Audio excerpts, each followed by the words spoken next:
In this video, I'm going to show you how to install the Riverscapes viewer for ArcGIS Pro.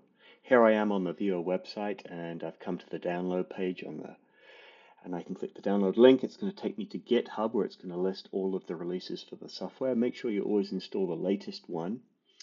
Expand the assets, and you should see this Esri add-in X file. You're going to click that to download it. And here, I'm just going to put that file on my desktop. Click Save.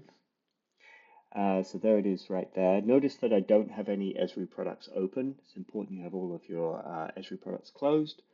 I'm going to double click that add-in file. It's going to describe what it is. I'm going to click to install the add-in.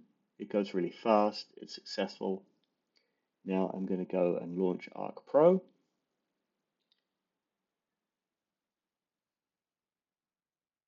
And once that's come up, you should have the Riverscapes toolbar available to you by clicking the word Riverscapes in the menu bar there, and you have all of the functions. Really important the first time you install this software that you click this Update Resources button to get all of the latest symbology and project files. You must do that first thing or you won't be able to open any projects.